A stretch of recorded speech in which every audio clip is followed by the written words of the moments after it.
पूर्व की यूपीए सरकार में कृषि मंत्री रहे 81 साल के एनसीपी चीफ शरद पवार ने ही प्रधानमंत्री नरेंद्र मोदी की तारीफ की है। आपको बता दें कि बुधवार को एक कार्यक्रम में राष्ट्रवादी कांग्रेस पार्टी के मुखिया ने कहा कि प्रधानमंत्री नरेंद्र मोदी प्रशासन पर अच्छी पकड़ है और यही उनका मजबूत पक्ष है। पवार ने इसके अलावा कई अन्य मुद्दों पर अपनी राय रखी। शरद पवार ने प्रधानमंत्री नरेंद्र मोदी के कामकाज की शैली की प्रशंसा करते हुए कहा कि एक बार जब वो कोई कार्य करते हैं तो वो उसे पूरा करना सुनिश्चित करते हैं। पवार ने कहा कि मोदी बहुत प्रयास करते हैं कि काम पूरा करने के लिए पर्याप्त समय देते हैं। उन्होंने कहा कि मोदी का स्वभाव ऐसा है कि एक बार जब वो किसी भी कार्य को हाथ में लेते हैं तो वो ये सुनिश्चित करेंगे कि जब तक वो कार्य अपने निष्कर्ष पर नहीं पहुंच जाता है तब तक वो नहीं रुकेगा। पवार ने कहा कि पीएम इस बात पर जोर देते हैं कि उनकी सरकार की नीतियों के प्रभावी कार्यान्वयन और सुनिश्चित करने के लिए भी प्रशासन और उनके सहयोगी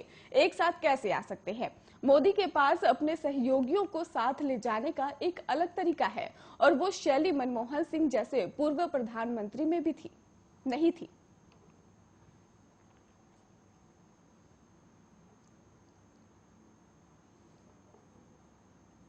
प्रदेश में पिछले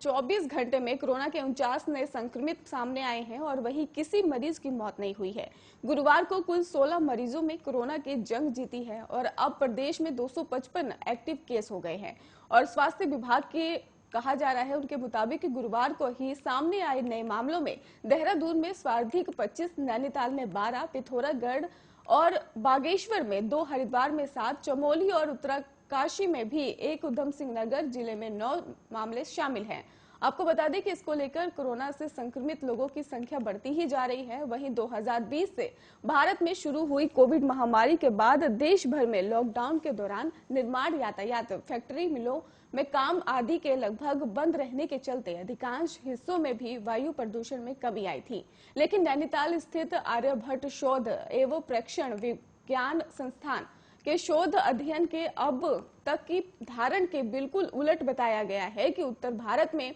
इस अवधि में ही वायु प्रदूषण में खासी वृद्धि हुई है और सैटेलाइट से प्राप्त तस्वीरों और डाटा के विश्लेषण से ही वैज्ञानिकों ने यह निष्कर्ष निकाला है।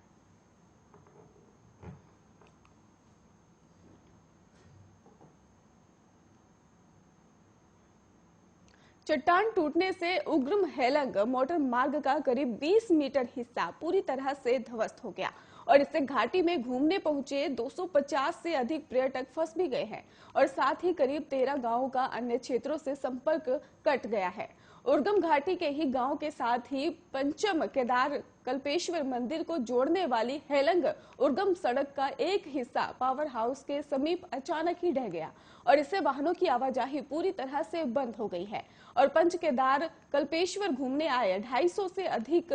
पर्यटक घाटी में ही फंस गए हैं और ये सड़क घाटी के 1 दर्जन से अधिक गांवों की लाइफलाइन भी है। मार्ग बंद होने से इन गांव के लोगों के लिए ही परेशानी खड़ी हो गई है और इनमें पंच केदार के कल्पेश्वर और ध्यान बद्री मंदिर के अलावा ढुमक और कलगोठ,